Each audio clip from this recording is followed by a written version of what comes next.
நீதிமொழிகள் 15:20.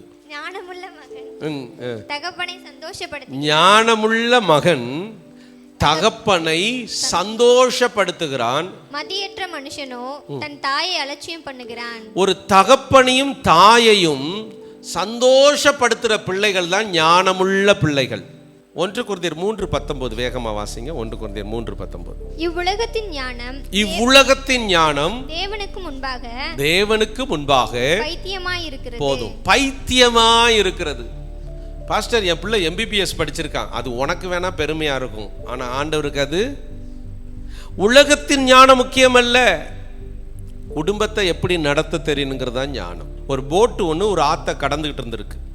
அப்போது அந்த போட்டில் ஒரு பெரிய பணக்காரர் ஏறி உட்காந்துருக்கிறாரு. அந்த போட்டை ஒருத்தன் பாவமான ஒரு மனுஷன் ஓட்டிட்டு போயிருக்கிறான். அப்போ அவர் கேட்டிருக்கிறாரு, ஏய் உனக்கு இங்கிலீஷ் தெரியுமா அப்படின்னு கேட்டிருக்காரு. அவன் சொல்லியிருக்கான், எனக்கு இங்கிலீஷ் தெரியாது. உடனே 2 திட்டு. இங்கிலீஷ் தெரியாமல் நீ என்ன வாழ்ந்துக்கிட்டு இருக்கிற? இங்கிலீஷ் தெரிஞ்சாதாண்டா அந்த ஊரில் பிழைக்க முடியும், இந்த ஊரில் பிழைக்க முடியும். அவன் அமைதியாக இருந்துக்கிட்டான். கார் ஓட்ட தெரியுமான்னு கேட்டிருக்காரு. தெரியாதுன்னு இருக்கான். அதுக்கு கொஞ்ச நேரம் திட்டு. கொஞ்ச நேரம் கழித்து இவன் அந்த அவர்கிட்ட கேட்டானா, ஐயா உங்களுக்கு நீச்சல் தெரியுமா அப்படின்னு கேட்டானா. உடனே அவர் சொன்னாரா, நீச்சலா? நான் ஏன் கற்றுக்கணும், எனக்கு தெரியாது. இல்லைங்கய்யா, போட்டில் ஓட்ட விழுந்துருச்சு, இப்போ நீச்சல் தெரிஞ்சால் மட்டும்தான் அந்த கரைக்கு போக முடியும். எனக்கு நீச்சல் தெரியும், நான் போயிடுறேன், நீங்கள் இங்கிலீஷ் பேசிக்கிட்டே முங்கிருங்க. எது தேவை?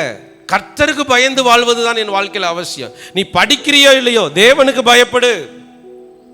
ஆமென், அல்லேலூயா. நீ சம்பாரிச்சு கோடி கோடியா கொண்டு வந்து நரகத்துக்கு போவதை பார்க்கலும் நீ ஒழுங்கா ஆண்டவருக்குள்ள இருந்து பரலோகத்துக்கு போறதா முக்கியம். எனக்கு அன்பான தெய்வ பிள்ளைகளே, படித்த பிள்ளைகளை விட பெற்றோரை சந்தோஷப்படுத்துகிற பிள்ளைகள் தான் ஞானம் உள்ளவர்கள். காலையில் எந்திரிச்சோன்னே ஒவ்வொரு பிள்ளைகளும் அம்மா அப்பாவை கூப்பிட்டு, அம்மா அப்பா ஏதாவது உதவி செய்யணுமா, வீட்டில் ஏதாவது வேலை இருக்கான்னு கேளுங்க. அப்படி கேட்பீங்களா பாப்பா? அப்படி கேட்டால் தான் அப்பா அம்மாவுக்கு சந்தோஷம் வரும். பிள்ளைகளை ஏதோ எங்கேயோ கடந்து ரோபோட் மாதிரி வாங்கிட்டு வரல, நம்ம கஷ்டப்பட்டு பெற்றிருக்கோம். பிள்ளைகளுக்கு அது புரியவே மாட்டேங்குது. உங்கள் அம்மா அப்பா உங்களை போய் ஜவுளி கடையில் 7 ஜவுளி கடையில் ஏறி இறங்கி, இந்த பிள்ளை நல்லா இருக்கு, தாங்க தாங்க தாங்க, இந்த பார்டர் நல்லா இருக்குன்னா வாங்கிட்டு வந்திருக்கிறாங்க. 10 மாதம் இந்த வயிற்றில் சுமந்து இந்த பக்கம் திரும்பி படுக்கணும், நான் எந்திரிக்கணும், இந்த பக்கம் திரும்பி படுக்கணும், எந்திரிக்கணும், வாந்தி வரும், உடம்புக்கு சரியில்லாமல் போகும். டாக்டர்கள் கூப்பிட்டு எத்தனையோ கட்டுப்பாடுகளை விதித்து இதை திங்கக்கூடாது அதை திங்கக்கூடாதுன்னு சொல்லி இந்த வயிற்றை 1.5 மீட்டருக்கு தள்ளிக்கிட்டு அதை சுமந்துக்கிட்டு பசி ஏறி எல்லாரும் எல்லாம் சாப்பிடுவாங்க, நம்மளால் சாப்பிட முடியாது.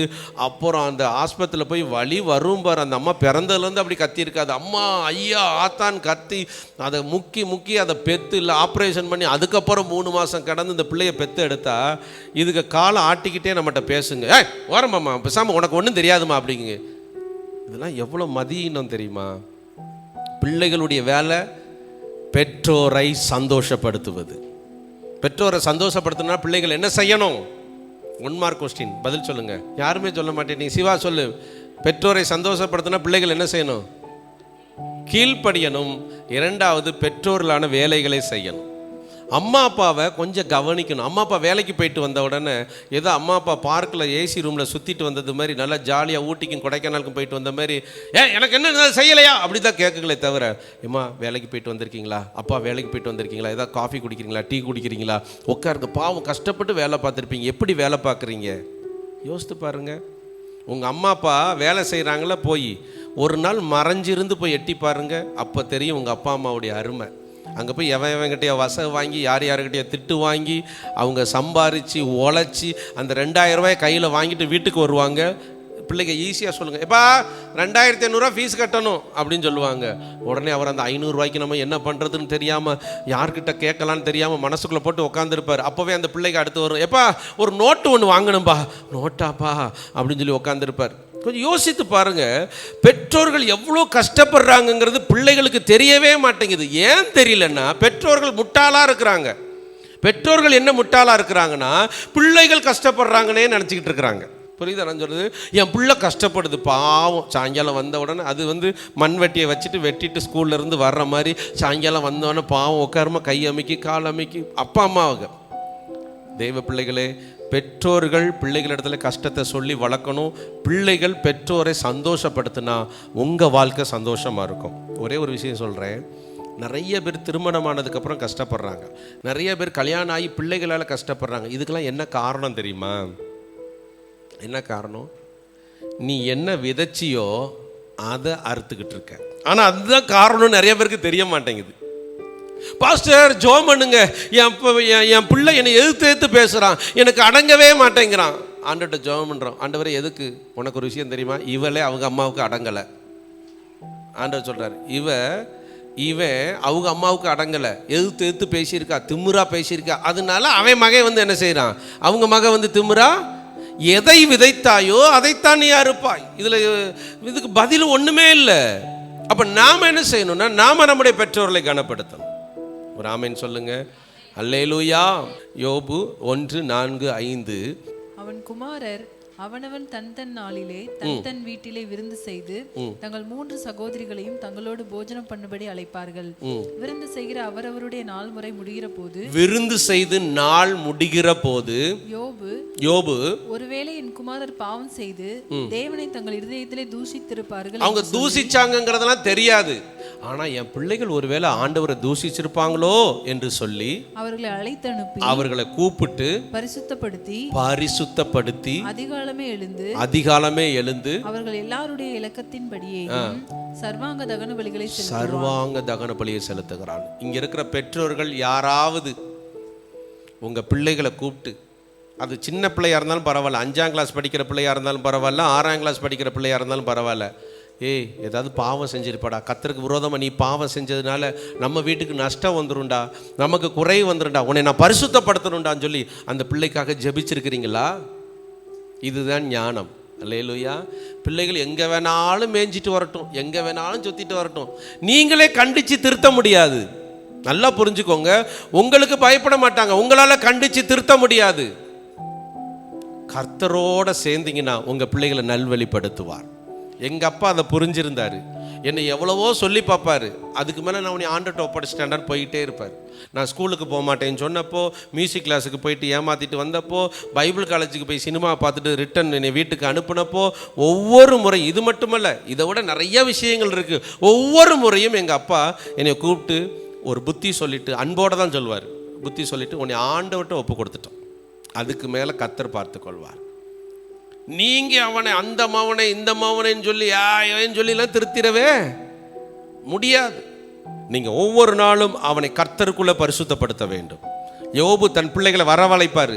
வரவழைச்சு, இங்கே வா, இங்கே உட்கார், நேற்றுக்கு நீ சென்னை வரைக்கும் போயிட்டு வந்தல்ல, ஆமாம், என்ன பாவம் பண்ணியோ, யார்கிட்ட பேசினியோ, அதெல்லாம் சொல்ல வேண்டாம், எனக்கு தெரியாது, நீயும் சொல்ல வேண்டாம், உட்காரு, ஏன்னா நம்முடைய ஆண்டவர் நம்மளை பார்த்துட்டு இருக்கிறாருப்பா அப்படின்னு சொல்லி தெய்வ பயத்தை அவர்களுக்குள்ளே கொண்டு போக வேண்டும்.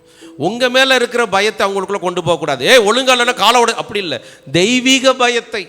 நான் ஒவ்வொரு நாளும் ஏஞ்சலை நேற்றுக்கு கூட ஸ்கூலில் கொண்டு போய் இறக்கி விட போய்கிட்டு இருந்தேன். போகும்போது கூட ஏஞ்சிட்ட சொல்லிட்டு போனேன், நம்மளாம் ஊழியக்காரர் பிள்ளைங்கப்பா, நீ ஏதாவது ஒரு விஷயத்தில் இப்படி அப்படி இருந்தால் கூட இப்படி மாறிடணும், இப்படி இருக்கணும், அப்போ தான் ஆண்டவர் நம்மளை பார்ப்பார், ஆண்டவர் நம்மளை பார்த்துட்டே இருக்கிறார், நம்ம ஒரு அப்படி சொல்லிக்கிட்டே இருந்தீங்கன்னா நிச்சயம் பிள்ளைகள் நல்வழியில் நடப்பாங்க. ஆமென். அல்லேலூயா. அதை விட்டுட்டு அந்த பிள்ளையை ஏதாவது ஒரு கண்டுபிடிச்சிட்டோம்னா அவனை போட்டு குமட்டிலே குத்தி 24 மணி நேரம் தூங்க விடாமல் அவனை டார்ச்சர் பண்ணி சித்திரவதை பண்ணி, அவன் அந்த பாவம் செஞ்சதை விட சித்திரவதை அதிகமாக இருக்கும் பெற்றோர்கள். ஸோ நல்லா யோசிங்க, ஞானமாக குடும்பத்தை நடத்துங்க. எப்படி நடத்துங்க? ஞானமாக.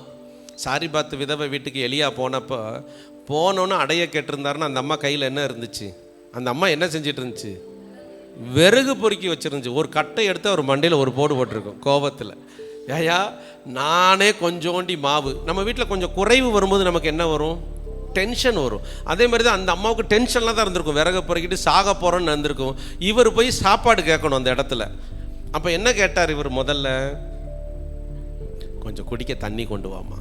உடனே அந்த அம்மா தண்ணி மோக்கிறதுக்கு அந்த வாசல் வரைக்கும் போய் கொஞ்சம் எட்ட போன உடனே அப்படியே ஒரு அடையும் சேர்த்து கொண்டு வா, பக்கத்தில் இருந்தால் போட்டு தள்ளிடுவான்னு தள்ள போனதுக்கப்புறம் ஞானமாக பேசி அப்படியே அந்த அடையை வாங்கி அடையை தின்னுப்பிட்டார்.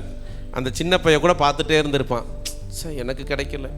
அப்போ நல்லா யோசித்து பார்த்தீங்கன்னா நம்ம ஞானமாய் செயல்பட வேண்டியது நமக்கான அவசியமாக இருக்கிறது. ஆமென். அல்லேலூயா. தயவு செய்து நீங்கள் உங்கள் மனைவியை திட்டியோ, உங்கள் கணவரை திட்டியோ, உங்கள் பிள்ளைகளை திட்டியோ எதையும் சாதிக்க முடியாது. அவங்க ஏதோ ஒரு காரியத்தினால தான் அப்படி சிக்கி கொள்ளுகிறார்கள்.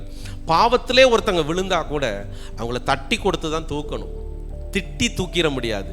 டே என்னடா அப்படி விழுந்துட்ட, எந்திரிப்பா, மனம் திரும்பு, சமாரியா ஸ்திரீட்ட போனோன்னு ஆண்டவர், நீ நரகத்திலே தள்ளப்படுவாய், 5 புருஷர்களோட நீ நரகத்தின் அக்னி சட்டியில் உன்னை வாதிக்க போகிறேன்னா சொன்னார். எப்பா நான் ஒரு தண்ணி வச்சுருக்கேன்ப்பா, அந்த தண்ணியை குடிச்சிட்டா உனக்கு ஒரு காலமும் என்ன வராது. உடனே அந்த அம்மாவுக்கு ரொம்ப சந்தோஷம். பரவாயில்ல, இந்த ஒரு குடத்துக்காக மத்தியானத்தில் திருட்டுத்தனமாக வந்துட்டு போகிறத விட இவர் தண்ணியை வாங்கிட்டு போயிடலாம். என்ன தண்ணி ஐயா கொடுங்கய்யான்னு கேட்கும்போது ஆண்டவர் சொன்னார், உனக்கு ஒரு 5 புருஷன் இருக்கான்ல அப்படின்னாரு. என்ன ஆண்டவர் இதெல்லாம் கேட்குறீங்க? ஆமாம், இருந்தது உண்மைதான். இப்போ இருக்கணும் உனக்கு புருஷன் கிடையாதுல்ல? ஆமாம் ஆண்டவர் உண்மைதான். சரி, நான் கொடுக்குற ஜீவ தண்ணீர் சொல்லி சுவிசேஷத்தை அப்புறமா என்ன செஞ்சார், கொண்டு போனார். நல்லா கவனிச்சிங்கன்னா ஞானமாக பேசுங்க. அல்லேலூயா. உங்கள் தொழிலில் ஞானமாக செயல்படுங்க. இன்றைக்கி ஒரு 100 ரூபா உங்கள் கையில் கிடச்சிருச்சுன்னு வச்சுக்கோங்க. 100 ரூபா. இந்த 100 ரூபாயை எப்படியெல்லாம் நம்ம ஆசீர்வாதமாக மாற்றலாம். இந்த 100 ரூபாயை ஜெபம் பண்ணிவிட்டு அதில் ஆண்டவருக்கு ஒரு தசம பாகத்தை எடுத்து வைங்க. அதுதான் ஞானம். கர்த்தருக்கு முதல்ல கொடுக்கறதுக்கு பேர் என்னது? ஞானம். ஆண்டவருக்கு கொடுத்துட்டு நீங்கள் செலவு பண்ணி பாருங்கள், அது உங்கள் வீட்டில் தங்கும். ஆமென். அல்லேலூயா. அதை கொடுக்க விடாமல் தான் சத்துரு நம்மகிட்ட போராடுவான். பணம் நம்மகிட்ட வர்றதுக்கு முன்னாடி பல தேவைகளோடு ஒருத்தன் காத்துட்டே இருப்பான் வாசலில். அண்ணே பணம் வந்துருச்சானே, வாங்குறதுக்கு வந்திருக்கேன். இருறா, முதல்ல சர்ச்சுக்கு ஆண்டவருக்கு எடுத்துக்கிறேன்டா அப்படின்னு முதல் பகுதி ஆண்டவருக்கு எடுத்து வச்சு பாருங்க. அதுதான் ஞானமுள்ள ஒரு வாழ்க்கை. தெய்வ பிள்ளைகளே, நீங்கள் தேவனோடு ஐக்கியம் வச்சுருந்தீங்கன்னா அவர் உங்களை ஞானத்தை கொடுத்து நடத்துவார். சாலமோனுடைய காலத்தில் அந்த தேசத்தில் யுத்தமே நடக்கலையாம். ஏன் தெரியுமா? ஞானமாய் செயல்பட்டார். உங்கள் வீட்டுக்குள்ளேயும் யுத்தம் வரக்கூடாதுன்னா, உங்கள் வாழ்க்கை ஆசீர்வதிக்கப்படணும்னா, உங்களுக்கு கொடுக்கப்பட்ட தொழிலை நீங்கள் ஞானமாக நடத்தணும். நாளைக்கு என்ன வேலை செய்ய போகிறோம், யாரை கொண்டு செய்ய போகிறோம், வண்டியில் எவ்வளோ பெட்ரோல் இருக்குது, டீசல் இருக்குது, இதை கொண்டு நம்ம என்ன பண்ணணும், ஒவ்வொன்றையும் நம்ம ஞானமாக பார்த்து பார்த்து செய்யணும்.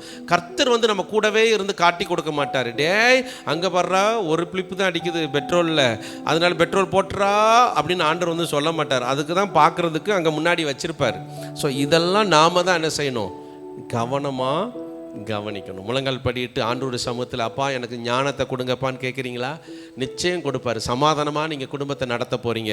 இந்த நாள்லேருந்து நீங்கள் வீட்டில் போய் பேசும்போது உங்கள் மனைவியும் பிள்ளைகளும் ஆச்சரியப்படணும், உங்கள் கணவர் ஆச்சரியப்படணும். என்னடா இது, என் மனைவி இவ்வளோ ஞானமாக பேசுகிறா, இவ்வளோ பிளான் பண்ணி குடும்பத்தை நடத்துகிறா அப்படின்னு ஆச்சரியப்படணும். நான் இன்னைக்கு சொல்கிறேன், உங்கள் ஆசீர்வாதங்கள் துவங்கிறதுக்கான நேரம் இது. ஆண்டவர் ஒரு சாவியை கொடுத்துருக்கிறார். அந்த சாவி என்ன சாவி தெரியுமா? ஞானம் என்கிற சாவி. அந்த சாவி செயல்படணும்னா ஆண்டவர்கிட்ட சொல்லுங்க, உமக்கு பயப்படுகிற பயம் எனக்கு இருக்கட்டும் ஆண்டவர். நான் நம்புவேன் உம்மை மட்டுமே என் வாழ்வில் நம்பி